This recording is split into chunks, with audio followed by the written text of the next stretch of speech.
Boa noite, sejam todos bem-vindos ao 10º Ecofórum. Hoje iniciamos o nosso ciclo de palestras sobre ecologia de invasões. Eu sou a Larissa, aluna de mestrado do programa de pós-graduação em Ecologia Aplicada da UFLA e vou falar um pouco sobre a revisão histórica da invasão biológica.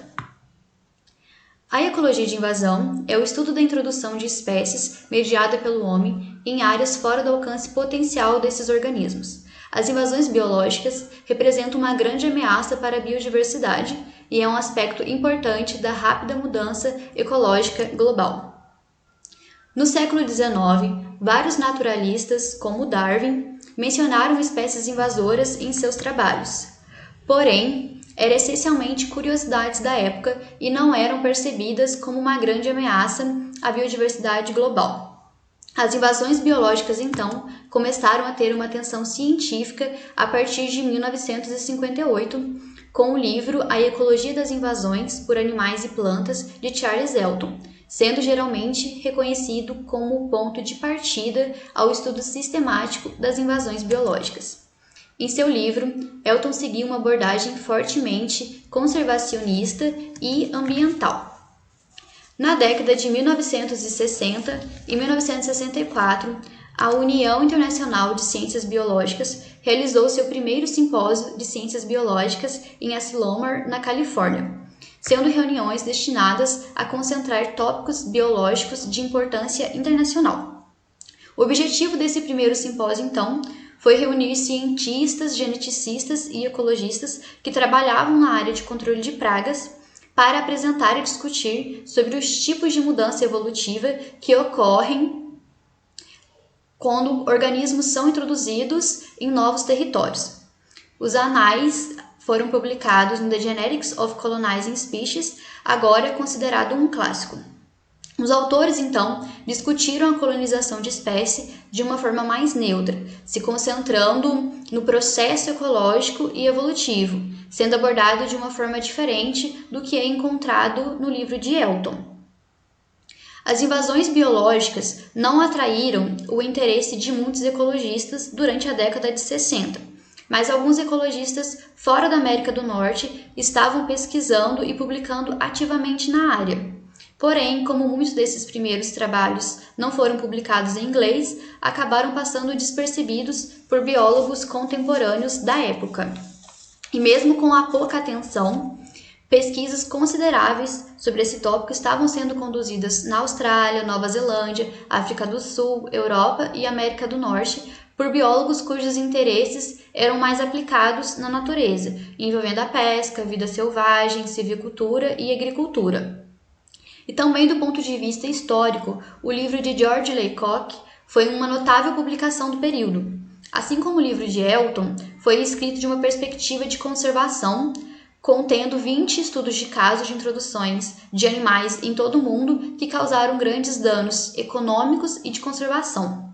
Embora Laycock não fosse um cientista e assim apenas um escritor, a sua caracterização de espécies introduzidas pressagiou a perspectiva adotada em grande número da literatura de invasão, muito mais do que os trabalhos encontrados no The Genetics of Colonizing Species.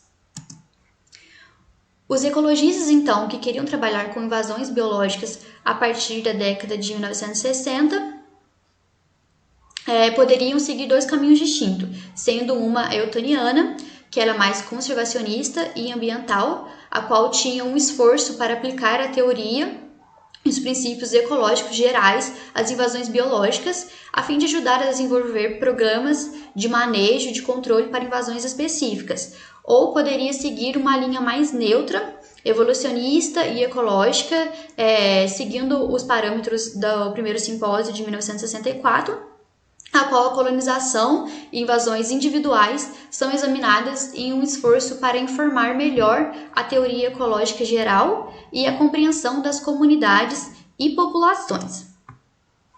Já na década de 70, a biologia da conservação começou a emergir como uma disciplina e os ecologistas começaram a estudar espécies introduzidas de uma perspectiva de conservação.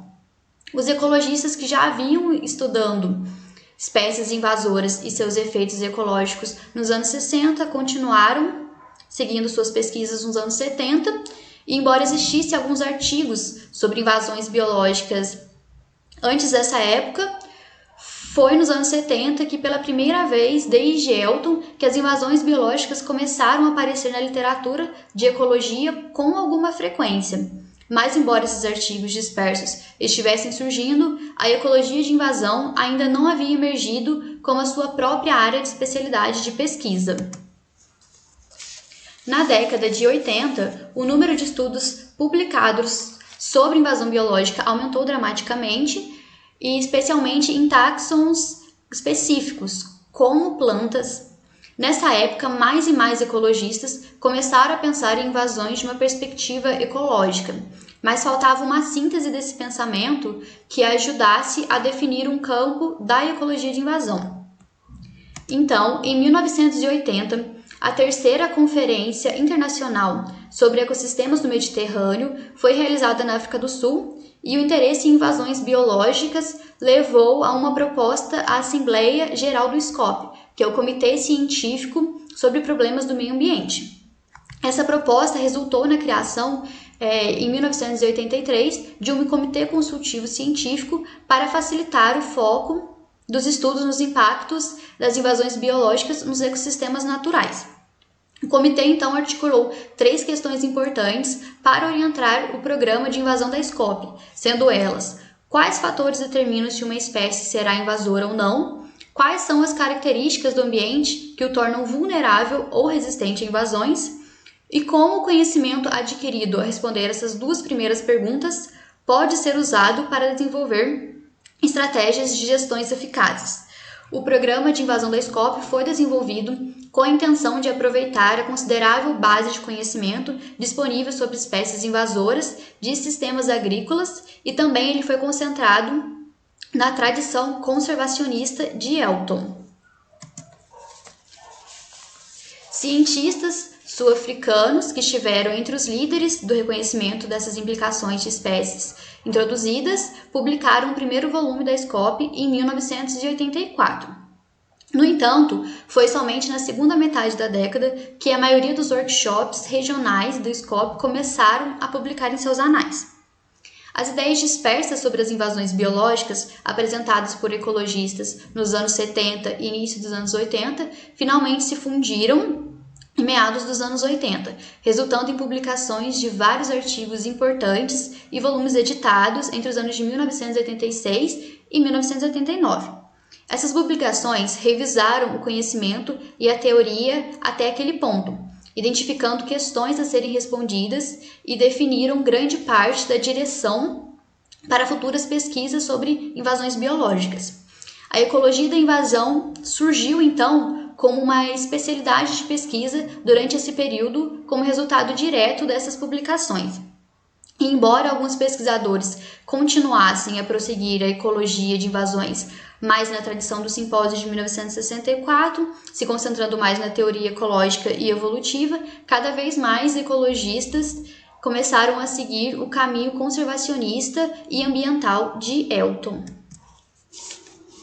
Na década de 90 e nos anos 2000, as invasões biológicas se tornaram uma área de pesquisa popular e um tópico de debate cada vez mais controverso. Encontros nacionais e internacionais de ecologia começaram a ser agendados regularmente, e sessões de trabalhos dedicadas a invasões biológicas também. No final dos anos 90, a biologia de conservação estava se tornando cada vez mais institucionalizada, e com o estabelecimento de mais iniciativas nacionais e internacionais de conservação e de biodiversidade relacionadas à invasão biológica. Então, a partir do lançamento do programa SCOP sobre invasões biológicas, iniciou-se pesquisas intensivas em muita parte do mundo. E essas pesquisas e publicações seguem aumentando até hoje, onde se vê uma necessidade cada vez maior de estudar as invasões biológicas, devido ao fato de estarem aumentando em todo o globo e se tornando um dos principais problemas para a perda de biodiversidade. Bom, essa foi uma breve revisão do histórico da invasão biológica. Espero que tenham ficado claro e agradeço a atenção, e qualquer dúvida é só mandar no chat. Muito obrigada!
Boa noite, pessoal. Meu nome é Cassius, eu sou aluno de doutorado do Programa de Ecologia Aplicada da Universidade Federal de Lavras. E eu estou aqui hoje para dar sequência nesse nosso primeiro dia de palestras, apresentando para vocês esse vídeo, cujo objetivo é introduzir o conceito de invasão biológica, de espécie invasora, e as etapas envolvidas neste processo. Invasão biológica, como entendemos na ecologia, é um fenômeno moderno que precisa ser encarado com bastante seriedade. Primeiro, porque é considerado um dos principais fatores estressores da biodiversidade, causando extinções de espécies ao longo de todo o planeta, além de impactos severos nos ecossistemas naturais da Terra. E, além disso, também é um fenômeno que traz importantes impactos socioeconômicos. A gente tem prejuízos causados por espécies exóticas, como, por exemplo, o javali, em várias partes do globo onde ele não é nativo. Eu trouxe como exemplo aí uma foto que mostra uma plantação revirada por javalis. E além desses impactos realmente financeiros, as espécies exóticas podem ainda trazer prejuízos para a saúde humana, bem como impactar outros aspectos do bem-estar humano, de forma geral. Bem, mas como nós identificamos então o processo de invasão? Como a gente identifica uma espécie invasora? Bom, em primeiro lugar, a gente precisa assimilar dois conceitos que são básicos, que o primeiro deles é o conceito de espécie nativa ou autóctone. Já vamos nos familiarizando com esses termos, talvez diferentes para alguns, e o conceito de espécie exótica ou alóctone. E para isso a gente precisa levar em consideração a história evolutiva, o período temporal e o contexto geográfico em que essa espécie que a gente está avaliando se insere. Então, assim, de forma bem resumida, uma espécie nativa ou autóctone seria uma espécie que é originária de uma determinada região ou de um ecossistema onde ela se encontra. Entende-se então que a espécie que se encontra na área onde ela provavelmente evoluiu, ou pelo menos a área onde ela conseguiu se expandir naturalmente, e onde ela construiu as suas relações ecológicas, as suas interações ecológicas ao longo do tempo. E por outro lado, uma espécie exótica ou alóctone é basicamente uma espécie que é originária de outra região ou de outro ecossistema. Então, as suas interações ecológicas foram construídas em outra área que não aquela onde ela se encontra, onde ela está sendo avaliada naquele momento. Bom, agora que a gente já sabe o que é uma espécie nativa e uma espécie exótica, eu vou apresentar para vocês alguns outros termos que a gente utiliza na biologia de invasões, para a gente já ir se familiarizando e para a gente comparar esses termos, se eles são equivalentes ou não.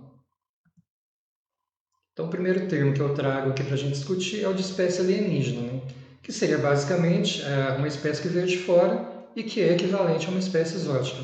Esse termo, contudo, ele não é muito utilizado no Brasil, porque sempre que a gente fala em espécie alienígena, a gente acaba associando logo com algo que veio de fora do planeta.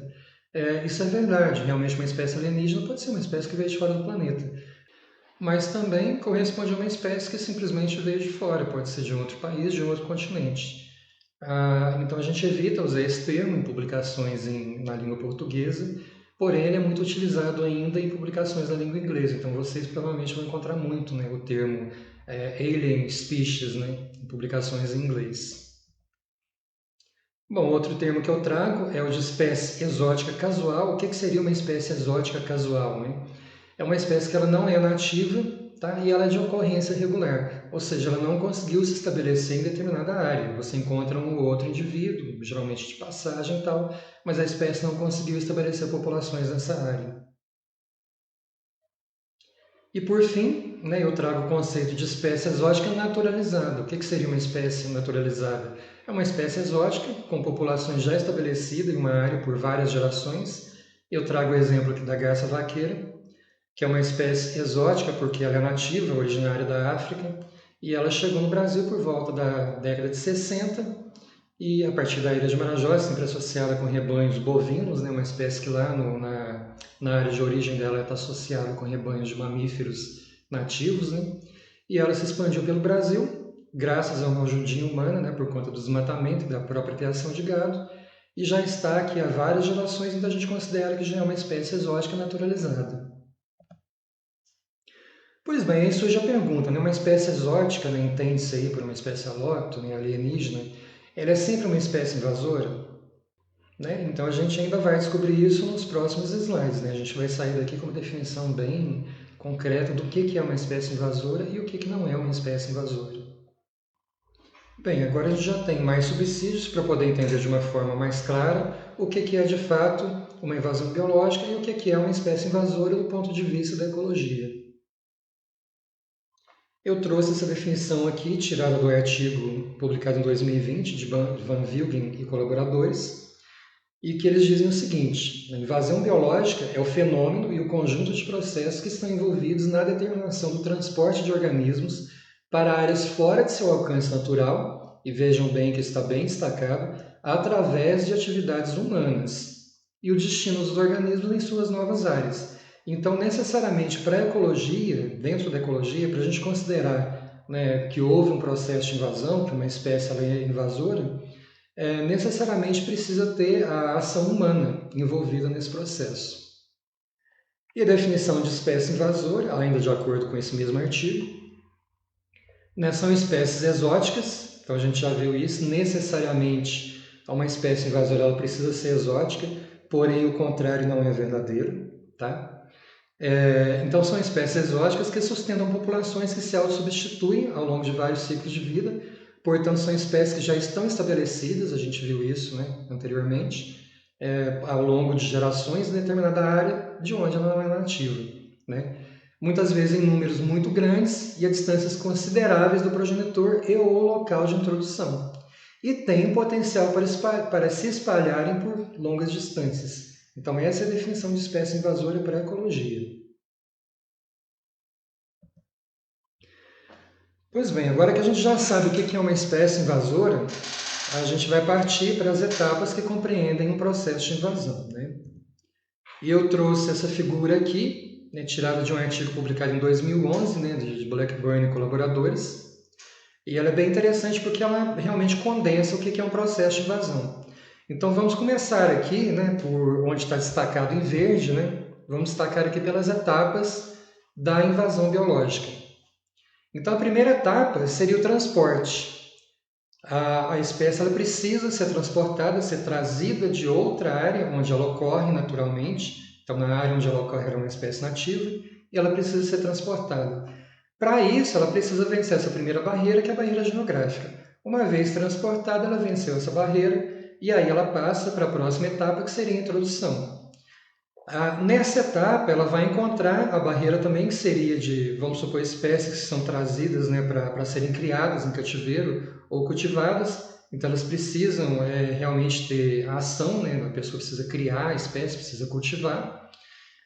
Uma barreira que precisa ser vencida pela espécie. Por outro lado, a espécie pode vir, né, ela pode ser trazida, vencer a barreira geográfica e já ser solta diretamente na natureza, né? E aí a gente passa para a próxima etapa, que seria de estabelecimento. Então, a espécie ela precisa ser transportada, precisa ser introduzida, e a partir daí ela precisa se estabelecer naquele novo ambiente. Para isso, ela tem que vencer duas barreiras. A primeira barreira seria da sobrevivência, tá? E a segunda seria da reprodução. Então, a espécie precisa sobreviver e se reproduzir naquele novo ambiente, para continuar em direção a se tornar uma espécie realmente invasora. E a última etapa que a gente encontra é realmente a do espalhamento, né? A espécie precisa espalhar por esse novo ambiente, e para isso ela precisa vencer a barreira da dispersão, então ela precisa conseguir se dispersar por esse ambiente, e ela precisa conseguir, né, se adaptar realmente a esse novo ambiente. E uma vez que ela conseguiu vencer essas barreiras e se adaptou a esse ambiente, ela é considerada uma espécie estabelecida, né? Que é um termo que a gente já viu anteriormente, né? Então aqui vamos para cima lá, né? Vamos olhar os termos aqui, que essa parte é bem interessante também. Então o que é uma espécie alienígena ou uma espécie exótica, né? A partir do momento que a espécie ela foi tirada do seu ambiente natural, ela foi introduzida em um ambiente de onde ela não é nativa, ela já é uma espécie alienígena, ela já é uma espécie exótica, já é considerada uma espécie exótica. Vejam bem, não necessariamente uma espécie invasora. Para ela ser considerada uma espécie invasora, ela precisa vencer todo esse processo. Então a gente pode perceber aqui, né, que espécie invasora, ela só é considerada uma espécie invasora a partir do momento que ela venceu, tá? Essa barreira aqui, que seria da dispersão, e a barreira ambiental. A partir desse momento, né, que ela já está dispersa pelo ambiente ao longo de gerações, ela já conseguiu se adaptar bem ao ambiente, ela é assim considerada uma espécie invasora, tá? E aqui, se a gente olhar mais embaixo, a gente tem também né, como que uma invasão pode falhar. Então, ela pode falhar em todas essas barreiras, em todos esses processos aqui, tá? Esses estágios, né, até antes da dispersão. Então, uma vez que ela falhou nesses processos, ela ainda não pode ser considerada uma espécie invasora. A partir do momento que ela conseguiu se dispersar, aí ela vai ter uma explosão populacional e vai realmente conseguir se expandir por esse novo ambiente. E por fim, essa figura traz ainda dados, né, de manejo, né, informações a respeito de manejo, então, para cada etapa. Então, por exemplo, o primeiro passo que a gente toma, né, para poder evitar, né, a invasão, né, uma invasão biológica, é a prevenção. Então, é simplesmente não deixar que essa espécie seja trazida de outra área para aquela área onde ela não é nativa, né? E a partir desse momento que ela já foi trazida, aí você pode utilizar o processo de erradicação total, né? Embora seja muito difícil a gente conseguir isso para várias espécies, né? Que elas são realmente bem resistentes nesse sentido. A erradicação ela pode ocorrer, né, a partir do momento que a espécie foi introduzida e em todas as etapas seguintes. Agora, uma vez que a espécie foi introduzida, né, e ela conseguiu vencer a barreira da sobrevivência e da reprodução, outra forma de manejo, né, seria a contenção dessa espécie, ou seja, não deixar que ela passe para o próximo passo, que seria a dispersão. Uma vez que a espécie acabou se dispersando, aí não tem muito mais o que fazer a não ser programas de realmente mitigação, né? Mitigar os danos, né, causados pela espécie, e é o que se pode fazer a partir de então. Bom, gente, para a gente finalizar algumas conclusões, né? A primeira coisa que eu queria que ficasse bem assimilado, né, por vocês é que o conceito de invasão é um conceito populacional. Então, o que isso quer dizer? Né? Que uma espécie, por mais que a gente fale, né, espécie invasora, ela não é intrinsecamente um invasor. Tá? Então, isso não é um atributo da espécie. Tá? Embora a espécie possa ter características que a tornem uma potencial invasora ou uma invasora de sucesso, isso não é um atributo da espécie. Então, ela só passa a ser considerada invasora a partir do momento que ela tem populações estabelecidas naquela nova área onde ela não é nativa. E a gente pode concluir também, né, que invasão biológica, da forma como a gente entende na ecologia, ela é um fenômeno intrinsecamente ligado à época que vivemos, que é o antropoceno, né? Porque ela precisa ter alguma relação com as atividades humanas. Então é isso, gente. Espero que vocês tenham gostado do vídeo e espero que vocês tenham tirado suas dúvidas com relação ao que são espécies invasoras e o que é uma invasão biológica. Muito obrigado.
Olá, sejam muito bem-vindos e muito bem-vindas a mais uma palestra do 10º Ecofórum. Eu sou Priscila, bióloga e atualmente mestranda do programa de pós-graduação em Ecologia Aplicada aqui da UFLA.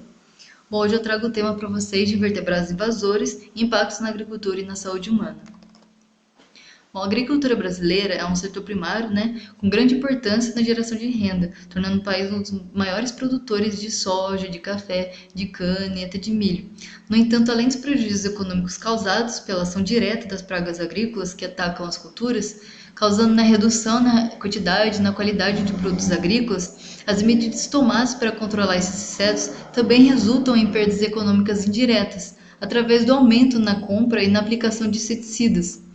O aumento nas áreas agrícolas, ela teve um efeito colateral também muito importante, pois as pragas nativas secundárias, elas tornaram-se as principais pragas no novo ambiente agrícola. E esse novo ambiente em mudança, ele parece ainda mais suscetível a espécies invasoras de outras zonas tropicais do mundo. As pragas de insetos mais prejudiciais para a agricultura brasileira nos primeiros anos do século XXI são alguns invasores relativamente novos, como o bicudo do agudeiro, a mosca branca do biótipo B e a lagarta do velho mundo. Desde o início de incentivos fiscais na década de 60, quando se iniciaram os plantios em maior escala do eucalipto, foram identificadas diversas espécies de insetos nativos atacando essa planta, sendo os principais complexos das lagartas desfolhadoras, destacando aqui a lagarta parda, além do besouro amarelo do eucalipto. E além disso, além dos problemas causados por esses insetos pragas nativos, os plantios de eucalipto no Brasil têm sofrido grandes perdas com a introdução de espécies de pragas exóticas vindas da Austrália, que é o berço da maioria das espécies de eucaliptos cultivadas aqui no país. Uma espécie exótica considerada praga-chave na eucaliptocultura é a vespa de galho do eucalipto, Leptocybia ivasa. Ela também é originária da Austrália e essa praga ela induz o crescimento de galhas, que pode levar ao desfolhamento das árvores de eucalipto, modificando os padrões de crescimento dessa planta, prejudicando também o seu desenvolvimento e podendo levá-la à morte. No Brasil, essa espécie ela está presente na maior parte dos estados brasileiros, Aqui a gente encontra Minas Gerais, Goiás, Mato Grosso do Sul e os demais aqui representados no mapa. Bom, os insetos, no geral, eles causam em média, então, uma redução de 7,7% na produtividade das principais culturas, resultando uma perda anual de mais de 14 bilhões de dólares para a economia brasileira. Mesmo com a adoção de medidas de controle, um conjunto de fatores levou a uma mudança significativa na importância de diferentes insetos pragas ao longo dos anos. Então, algumas pragas elas perderam a importância relativa e outras que antes eram consideradas secundárias, elas passaram a apresentar grandes desafios para o seu controle. Então, nesse contexto, as mudanças na agricultura brasileira nas últimas décadas reforçam a necessidade de implementação de programas mais sistemáticos de monitoramento e avaliação de perdas causadas por esses insetos pragas. Aqui nessa tabela a gente pode observar o número de perdas em determinadas culturas, as perdas econômicas e grande quantidade e comercialização de inseticidas por safra.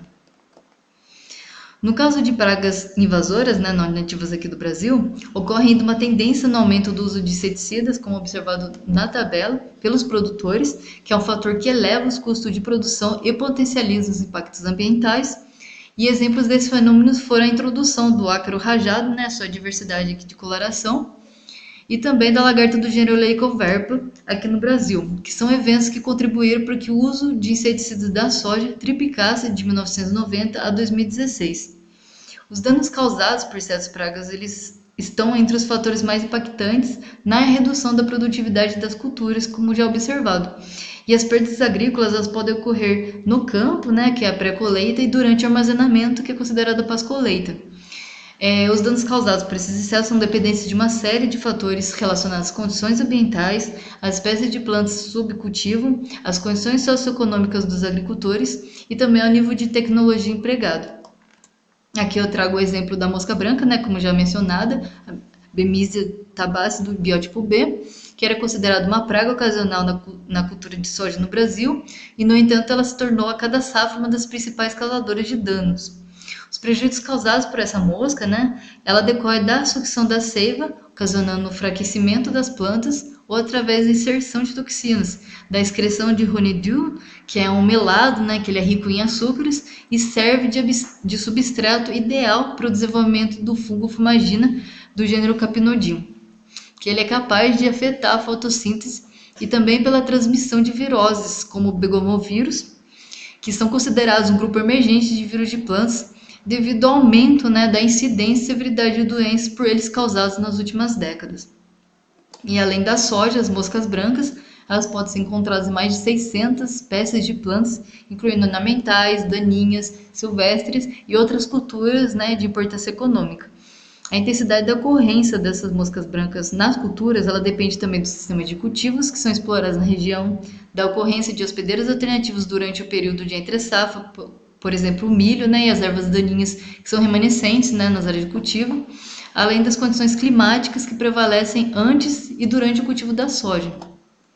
Outro exemplo aí polêmico que eu trago é o caramujo gigante africano, né, Catina fúlica, que é uma espécie exótica invasora que mais causa danos aqui no país em relação ao meio ambiente, agricultura e à saúde humana. Essa espécie ela foi introduzida ilegalmente no Brasil, inicialmente no estado do Paraná na década de 80, como uma alternativa econômica ao escargot, que foi, na verdade, um fracasso na comercialização. E isso levou a que os criadores, por desinformação, soltassem esses animais nas matas. E atualmente, esse caramujo ele configura na lista das 100 principais espécies invasoras do mundo. E como ele se reproduz rapidamente, né, ele pode colocar cerca de 500 a 1.000 ovos por vez, e em 5 meses ele está pronto novamente para se reproduzir. Além de eles serem hermafroditas, né, eles possuem hábitos generalistas, também eles não possuem predadores naturais aqui no Brasil. E ele se tornou então uma praga agrícola, e ele pode ser encontrado praticamente em todo o país, inclusive nas regiões litorâneas. Ele se alimenta de todo tipo de vegetais, então ele causa incalculável prejuízo à agricultura e faz com que pequenos agricultores deixassem de plantar. Bom, nas áreas onde ele foi introduzido, se tornou um sério problema ambiental e econômico devido também à competição por alimento e espaço, né, como por exemplo a postura de ovos em relação a outros moluscos nativos. Além disso, ele pode ser consumido, né, por espécies sob risco de extinção, como no caso do mico-leão dourado, e ainda as consequências que eles podem trazer à saúde desses animais são desconhecidas. Outro fator também é que a grande população desse molusco ela se torna recurso alimentar por espécies generalistas, que também podem aumentar suas populações e diminuir a heterogeneidade da biodiversidade, além de contribuir, né, para o estabelecimento de outras espécies invasoras. Aqui são exemplos de inimigos naturais, né, por exemplo, os decápodas. E aqui as formigas, a planária do gênero Platydemus, também que é uma grande invasora, e o coleóptero do gênero Lamprophorus. Bom, em relação aos prejuízos da saúde, a catina fúlica ela pode carregar o vetor, né, de doenças como a meningite e a hepatite, e também ela possui potencial de ser hospedeira de nematóides, como o verme Angiostrongylos costaricensis, que é o agente causador da angiostrongialise abdominal, podendo ainda provocar impactos ambientais. As conchas desse animal ela pode servir como meio para a proliferação de mosquitos do gênero Aedes, né, que são os vetores de dengue aqui no Brasil, pois quando esses animais morrem, né, as conchas deles ficam no ambiente expostas e servem como reservatório para o acúmulo de água durante o período chuvoso. Bom, em relação ao combate, agora voltando à mosca branca, em períodos secos e quentes, foi observado, né, o favorecimento do desenvolvimento e a dispersão dessa mosca. E são observados surtos na estação seca e reduções populacionais em estações de alta precipitação pluviométrica. A família Aleirodidae, na qual essa mosca pertence, ela teve maior ocorrência no cerrado. Então, a preservação da mata nativa é uma ferramenta importante ao manejo dessa praga. E além das áreas de reserva legal possuírem um importante papel, né, para a manutenção e preservação de recursos ecológicos, pois ao manter uma área com mata, o proprietário rural ele diminui a quantidade de pragas na plantação, que garante abrigo, né, e alimento para diversos animais que deixam de invadir lavouras para se alimentar. Agora, em relação ao caramujo africano, as ações de controle no Brasil elas foram iniciadas a partir de 2001, com recomendações do Ministério de Agricultura e do Abastecimento para o controle, né, do caramujo, que são apresentadas pela Sociedade Brasileira de Malacologia.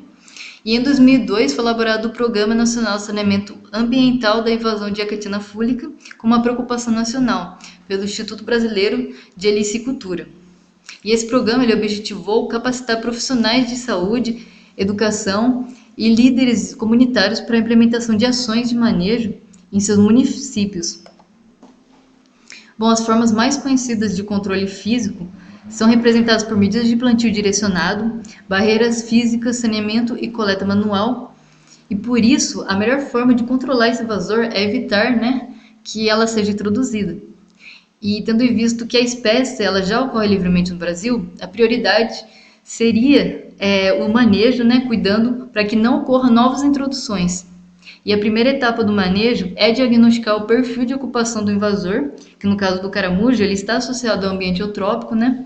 E depois é escolher, né, a melhor medida de controle a ser utilizada e adaptá-la à realidade local. Restaurando o equilíbrio, usando espécies exóticas para controlar espécies exóticas invasoras. Aqui opta por ser a última solução, né, quando as ações de erradicações são esgotadas ou são inviáveis. Mesmo assim, precisaria ser meticulosamente monitoradas, né, que na tabela a gente vê os inimigos naturais e as espécies invasoras. Então, é uma solução, mas de último caso. Bom, aqui as referências que eu utilizei para a palestra. E aqui, muito obrigada a todos pela atenção. Dúvidas ou críticas, elas podem ser deixadas no chat ou enviadas por e-mail.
Oi, meu nome é Paloma e o título da palestra é o impacto da Apis mellifera na rede de interações de abelhas nativas.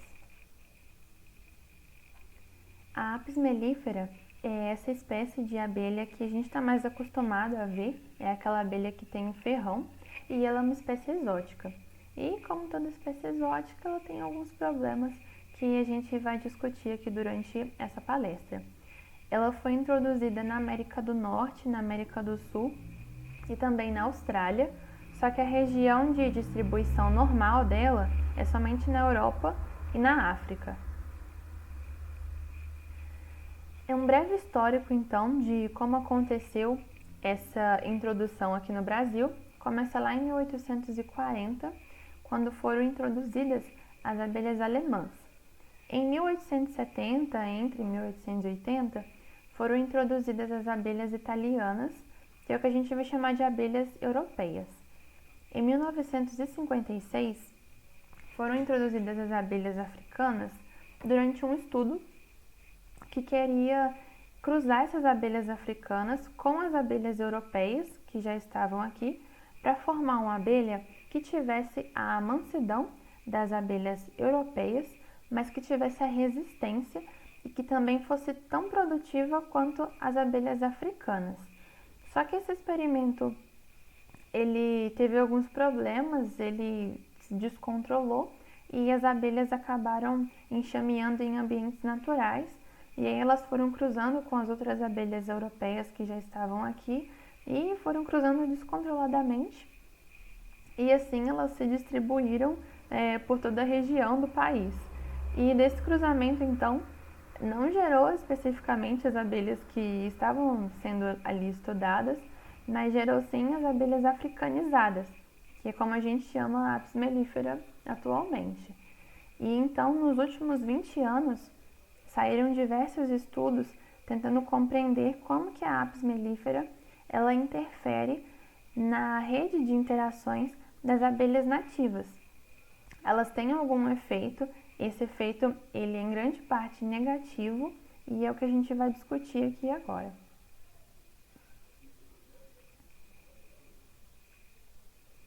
É importante a gente saber que a Apis mellifera é uma espécie muito generalista no seu consumo de recursos florais. Como ela tem uma alta capacidade de consumo, ela acaba tendo uma vantagem em relação às abelhas nativas. Por quê? Como ela é uma espécie introduzida, uma espécie exótica, ela não tem preferências como as abelhas nativas. Ela consegue forragear em qualquer tipo de planta, falando no geral. Já as abelhas nativas, elas têm preferências por plantas que sejam nativas, porque elas têm uma coevolução com essas plantas. Então, como a Apis ela consegue forragear de forma generalista, ela acaba tendo essa vantagem porque ela consegue muito mais recurso floral do que as abelhas nativas. E além de conseguir muito recurso floral, ela ainda compete pelo mesmo recurso que as abelhas nativas têm essa preferência. E é justamente essa competição que traz consequências ruins para as abelhas nativas e é o que tem feito as populações reduzirem drasticamente. Essa competição por recursos, então, ela tem um foco nessa sobreposição de recursos florais.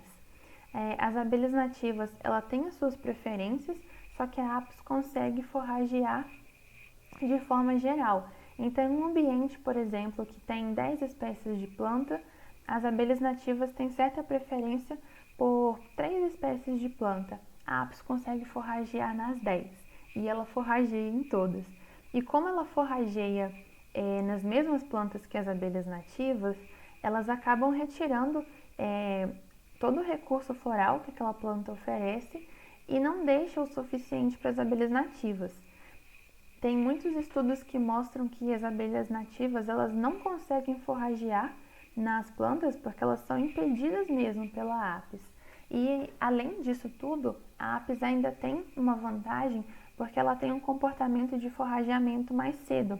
Ela sai da sua colmeia para forragear mais cedo acaba retirando todo o recurso floral, deixando quantidades menores de pólen do que seria necessário para manter a colmeia das abelhas nativas, por exemplo.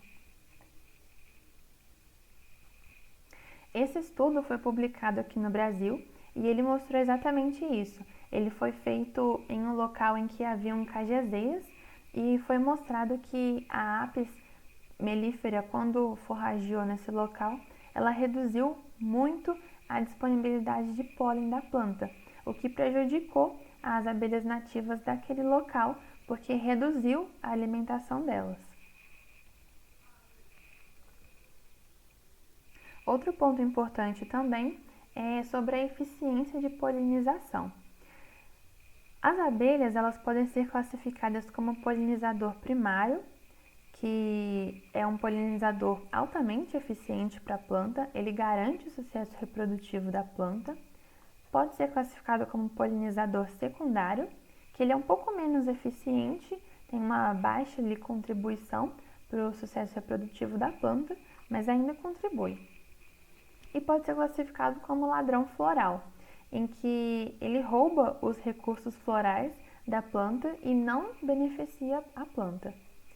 Existem 2 estudos aqui, que eu trouxe como exemplo, que comprovaram que a abelha Apis mellifera ela acabou atuando como um ladrão floral. Esse primeiro estudo, publicado em 98, conseguiu verificar que a Apis ela depositou menos pólen e removeu muito mais pólen da planta do que as abelhas nativas daquele local. Em 2016 foi publicado um estudo aqui no Brasil, feito para essa planta, e eles viram que para ela as abelhas nativas formavam os 2 grupos funcionais, que são os grupos mais eficientes para polinização, enquanto a Apis mellifera atuava como ladrão floral.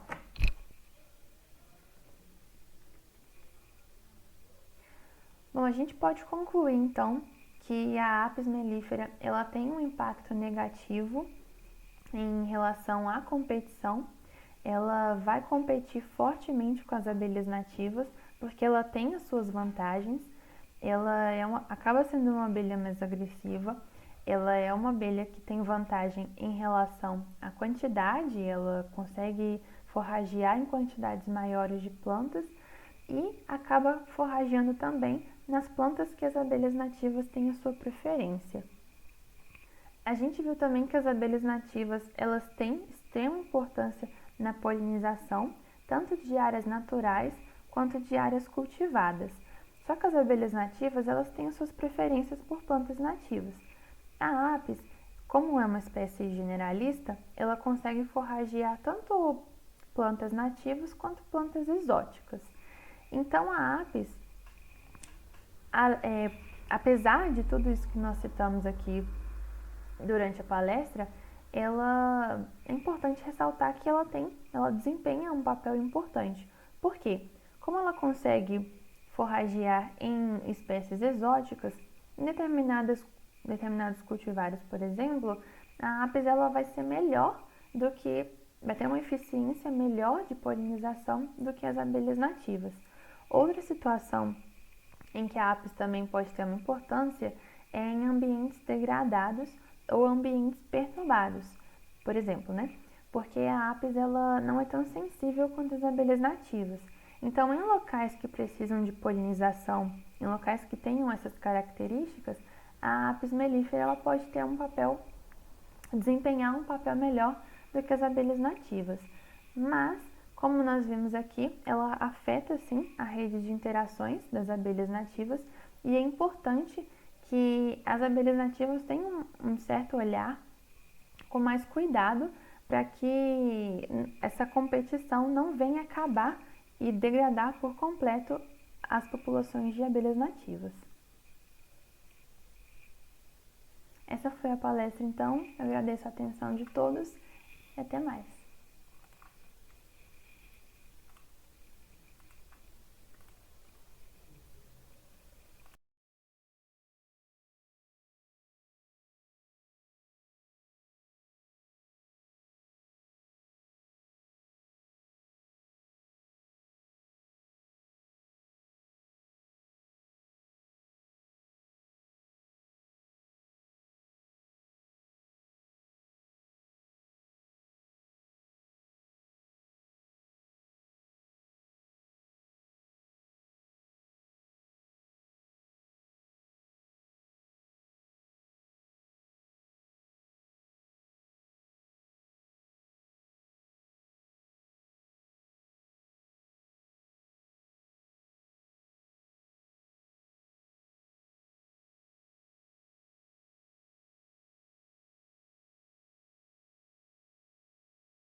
Boa noite, companheiros e companheiras. Meu nome é Luana de Oliveira Torres. Eu sou mestranda do programa de pós-graduação em Ecologia Aplicada. E agora, em uma década de Ecofórum, a gente vai falar sobre ecologia de invasões. E nesse momento especificamente, vou falar um pouco sobre plantas exóticas com vocês, em ambiente de restauração. Abrindo um parênteses, que existem muitos estudos sobre as gramíneas, né, em ambientes de restauração. A gente vai falar especificamente sobre as plantas arbóreas, ok? Então, vamos lá. O primeiro momento que tem registrado, assim, né, um dos primeiros acontecimentos que foram registrados e depois estudados sobre plantio de árvores exóticas em locais, né, onde elas não eram nativas, foi na Ilha da Ascensão. Darwin, né, escrevia muitas anotações e aí em uma dessas idas dele, né, ele escreveu sobre a Ilha da Ascensão a seguinte frase: melhorar o solo e captar mais água da chuva. A partir dessa nota, a Marinha Inglesa Real, em 1850, junto com o Herbário de Kew, eles levaram 220 espécies exóticas para essa ilha e fizeram um plantio, né? Depois de muitos anos, né, fizeram um estudo sobre, e aí o impacto dessa translocação, né, foi de 4 das 10 espécies nativas foram extintas e 2 dessas 10, elas estão ameaçadas de extinção. Essa ilha, ela tem uma dificuldade, né, de estudo sobre o histórico e tal, por ter um grande impacto antrópico e por existir muitas espécies exóticas atualmente, né? Já perderam muitas nativas e tal. E aí fica difícil de fazer uma restauração desse ambiente. E aí, a que custo, né, realizar esse transporte, esse plantio de plantas exóticas? Eu trouxe aqui uns exemplos, né, de espécies que existem lá, que eles trouxeram das exóticas. Só queria pedir desculpa que o nome de espécie era para estar em itálico, mas por causa da fonte não consegui. Mas aí temos a Psidium guajava aí, que é a goiaba, né, o ipê. E aí essas espécies, né, em registros, elas convivem muito bem aqui com as asiáticas, né, as espécies de bambu e a alpínia. Mas apesar disso, né, a gente teve essa dificuldade aí para estudar, né, como que a gente pode restaurar para essas que estão ameaçadas não serem perdidas, né, e para as que continuam vivendo, para que elas não, para existir uma conservação, né, dessas espécies também. Então, existem diversos tipos, né, de plantas exóticas. Quando você fala de funcionalidade do ecossistema e comunidade, tem plantas exóticas que vão ficar neutras ali no ambiente, tem plantas que vão ser facilitadoras. Mas a maior parte dos estudos são as plantas exóticas que geram uma relação negativa, né, para a comunidade nativa que já está lá. Essas são as competidoras, né? E aí, quais são as características, né, dessas plantas? Elas costumam ser mais rústicas, né? Tem um crescimento mais acelerado e aí elas competem mais, né, com os recursos das outras. Regenerativa, né? Regenera muito rápido. Generalistas, e isso traz, né, para o ambiente das nativas, né? Após elas serem translocadas, né? Gera perturbações, tem a pressão do propágulo contra as nativas e aí os recursos também ficam escassos. Historicamente, tinha um conflito, né, entre engenheiros e biólogos, que os engenheiros sempre preferiram mais pensar no curto prazo, e aí faziam um plantio mais de eucalipto e tal, porque ia crescer mais rápido, ia dar uma resposta mais rápida, mas aí tinha a ideia dos biólogos de que não, eucaliptos, as exóticas não são bem-vindas, né, porque pensando mais na funcionalidade. Mas atualmente a gente entende que existem exóticas que são menos agressivas e é importante a gente pensar também no uso econômico, né? Pensando que a gente precisa trazer a sociedade também para esse pensamento de conservação, né?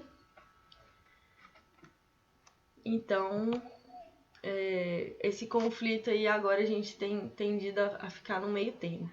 E aí uma pergunta, né? A gente vem sempre falando sobre as exóticas num contexto muito ruim, né? num contexto de que elas não são realmente bem-vindas, né? Nessa visão de antigamente dos biólogos. E elas são realmente ruins, por quê?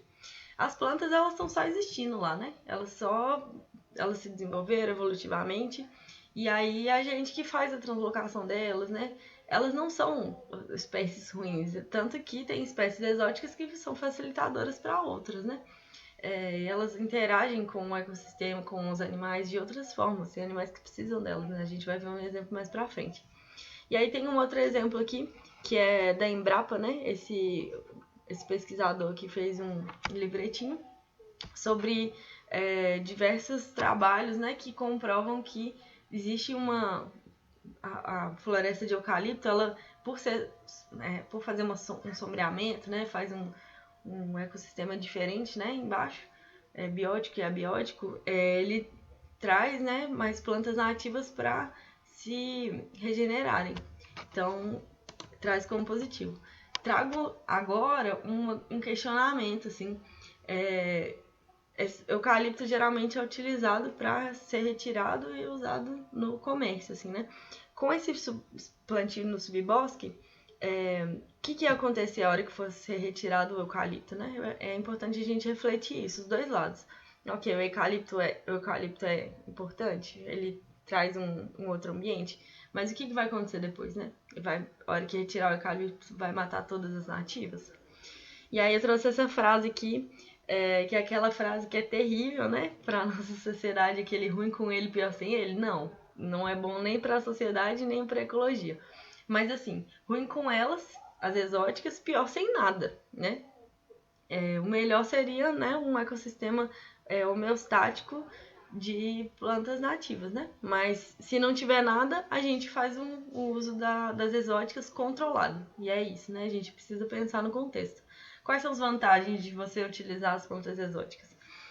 Elas trazem, né, uma proteção contra radiação intensa e calor, são poleiros também para atrair as espécies zooxóricas, retém nutrientes, elas substituem funções ecológicas de outras espécies que já foram extintas ou são impedidas de serem levadas para esse ambiente novamente. Elas têm uma interação legal com os risóbios e micorrizas. E ambientes de maior degradação, elas são muito mais fáceis de adaptar para esses ambientes, são fitorremediadoras. E os serviços biogeoquímicos com uma matéria orgânica faz o solo ficar melhor. Mas aí é importante a gente ter contexto, novamente, trago essa ideia. E aí falando aí, né, do subbosque de eucalipto, é isso, né? O sombreamento que acontece com o eucalipto, ele cresce muito mais rápido, vai sombrear, vai ter uma mortalidade das pioneiras e isso vai trazer, né, o recrutamento de espécies secundárias e tardias, que são mais similares a fragmentos próximos. Isso aí estudos foram feitos, né, que falam sobre isso. E também é possível de aumentar o nível de zoocoria, trazendo novas sementes. E aí tem esse trabalho de Carneiro, que eles fizeram um estudo de um subbosque, fizeram um estudo de 61 meses, assim. E aí o desbaste, né, do eucalipto, em 54 meses, de metade do eucalipto, ele aumentou a quantidade de espécies. Então, foi positivo. Agora, quando teve um corte raso de todas as eucaliptas, teve uma mortandade muito alta e a deposição de resíduos também prejudicou o maior recrutamento. Então, é isso. E também, se prolongar para além disso o plantio de eucalipto, o recrutamento vai ser mais baixo ainda, né? Vai inibir novas espécies de chegarem. Então, é isso, né? A gente precisa entender o contexto, qual espécie exótica está sendo inserida, ter uma monitoração dessa espécie e saber também qual que é o ambiente que está sendo colocado, se ele realmente vai ser receptivo. As interações biogeoquímicas também são importantes de ser estudadas. Um exemplo aí da Uganda, e aí lembrando que é um outro contexto, né? Um outro país, outro solo, outras espécies que são mais frequentes lá, né? Tinha um parque nacional, né, do Kibale, e aí tinha um plantio de pinos, né, essas duas espécies de pinos, e a cupressas, né, E aí o estudo indica que esse plantio dessas espécies aqui facilitaram a chegada de 47 novas espécies no Parque Nacional do Kibale, pelo trânsito das espécies frugívoras, que eram zoocólicas e traziam outras espécies para esse parque. Aqui no Parque Nacional da Tijuca é importante citar, tem algumas espécies exóticas lá, né, de árvores, e aí essas espécies exóticas frutívoras, que desenvolvem frutos para os animais, se elas forem retiradas, né, se for um pensamento de exótico é ruim, corta tudo, o que vai acontecer com os animais que são dependentes dele? Então, é isso, né, a gente precisa pensar no contexto. E é isso, gente. Muito obrigada pela atenção. Tá aí meu contato, Luana Torres 1. Esse é o e-mail da UFA. Qualquer dúvida que vocês quiserem pode perguntar agora ou podem entrar em contato comigo pelo e-mail. As referências que eu usei são... Eu li, né, esse livro aí, falando na parte, né, das exóticas. E aí tinham diversos estudos, diversos exemplos e tal. E aí eu retirei a maioria desse livro, recomendo muito também quem quiser, quem for da área, quem tiver interesse nessa área, tá bom? Muito obrigada, pessoal. Boa noite, fiquem com a próxima palestra.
Olá, meu nome é Gabriel Carvalho e eu sou autor da palestra intitulada Caça aos Aliens, Espécies Invasoras e o que a ciência tem feito para solucionar o problema. Bom, quando uma espécie ela é encontrada em uma área que não é a sua área de distribuição nativa e ela foi encontrada nessa nova área por intermédio da ação antrópica, isso quer dizer que ela passa a ser considerada uma espécie exótica, pois ela não pertence, pois aquela área que ela foi encontrada não pertence à sua área de distribuição nativa. Quando essa espécie encontrada em uma nova área passa a desequilibrar as relações ecossistêmicas daquele ambiente, ela passa a ser considerada, além de uma espécie exótica, uma espécie invasora, já que ela tem o potencial de intensificar as pressões seletivas que ocorrem naquelas espécies nativas do ambiente, seja através da predação ou da competição. Então, essas espécies invasoras, elas são potencialmente uma ameaça para a biodiversidade. Mas vale ressaltar que uma espécie só é considerada invasora se essa nova área de distribuição foi por intermédio da ação antrópica, seja por ação direta ou indireta. Vamos imaginar um contexto onde as espécies são encontradas em uma área por intermédio de uma distribuição natural. Por exemplo, vamos imaginar uma árvore frugívora que também tem um potencial de dispersão de sementes. Aí essa ave decide migrar para uma nova área e assim ela acaba carregando espécies vegetais da área anterior à qual ela estava. Então, dessa forma, ela amplia a distribuição dessa espécie vegetal. Caso essa espécie vegetal se estabeleça no novo ambiente, essa foi uma distribuição natural devido às relações ecológicas e pressões do próprio sistema. Então ela não é considerada uma espécie invasora. Agora, citando exemplos de como a ciência trabalha para solucionar o problema das espécies invasoras. Vamos começar por uma espécie invasora vegetal, que é conhecida popularmente como unha do diabo. É uma espécie que tem a sua origem nativa no Madagascar e ela passou a ameaçar as plantações de carnaúba nos agrossistemas brasileiros. Então, essa espécie ela começa a competir por recursos hídricos e ela usa outras espécies para sustentação. Então, dessa forma, ela acaba prejudicando a absorção de luz pelos indivíduos e, através do sufocamento, ela tem o potencial de matar essas espécies de carnaúba e, inclusive, reduzir a produtividade nesses sistemas. Então, o cultivo da carnaúba, seja para palha ou para retiro da seiva, ele acaba sendo prejudicado e os prejuízos foram quantificados com cerca de 75% na renda dos trabalhadores e na produtividade desse sistema. Então, dessa forma, sendo uma grande ameaça, é necessário o controle dessa espécie. E a principal forma de controle adotada ainda é uma forma um pouco arcaica, que é a remoção física. Os trabalhadores nesses campos de cultivo acabam tendo que continuamente fazer o manejo e retirar essas espécies para que elas não prejudiquem a produtividade daquele sistema. No entanto, vários trabalhos começaram a estudar um fungo também originado do Madagascar, que é a Maravalha cipstodiae, para utilizar como controle biológico para essa espécie, já que ela ataca a unha do diabo e causa ferrugem nas folhas, prejudicando a saúde do indivíduo e levando à morte, como mostra aí na figura número 1. Outro exemplo de espécie invasora, esta que atinge os litorais brasileiros, é o peixe-leão, uma espécie que é originária da costa leste dos Estados Unidos e hoje representa uma forte ameaça à saúde dos ecossistemas nos corais. A principal ameaça que essa espécie traz é relacionada à competição e à predação. Como o peixe-leão ele tem uma dieta onívora, ele consome uma grande variedade de espécies e grande parte dessas espécies são peixes herbívoros que são responsáveis por predar a comunidade de algas dos corais. Então, dessa forma, a presença do peixe-leão reduz a biomassa de peixes herbívoros e, consequentemente, aumenta exponencialmente a quantidade de algas nos corais, levando a alterações prejudiciais para o ecossistema. Além disso, o peixe-leão ele também preda as mesmas presas que uma série de outras espécies que são utilizadas na pesca e na obtenção de recursos dessas comunidades, que são, no caso, essas espécies aí. A principal forma de controle adotada foi, em primeira parte, a conscientização dos impactos para a população, ou seja, informar a população de quão prejudiciais esses animais podem ser e, inclusive, informar a população dos riscos para a saúde humana, já que é uma espécie que possui toxinas e proeminências ósseas que podem machucar e causar reações adversas aí nos seres humanos. Os principais grupos de pesquisa têm utilizado o apoio da comunidade para as remoções do peixe. Então, tem um incentivo por parte dos grupos de informação para que as populações passem a pescar esses animais e retirarem eles. E vários estudos comprovaram que essa retirada da população, por mais que seja retirada de poucos indivíduos, já traz sim um benefício muito proveitoso para a remoção dessa espécie e proteção desses nichos. Outra espécie invasora muito conhecida no Brasil e que causa grande impacto também ao redor do mundo é o javali. Ele tem uma origem na Eurásia e no norte da África. Ele foi introduzido no sul e sudeste do Brasil por volta de 1990, através das fazendas que começaram a criar esses animais para a caça e com as fugas acidentais desses animais, eles acabaram sendo introduzidos na natureza e se disseminaram rapidamente. O principal uso dessa espécie é a caça para consumir essa carne exótica. E a principal ameaça que ele pode oferecer é que ele é um consumidor onívoro de vários vertebrados e invertebrados e também espécies vegetais. Então eles prejudicam a assembleia de plantas e, além disso, podem hibridizar com outras famílias de suínos que também são ameaçados, além de transmitir várias doenças para as espécies nativas.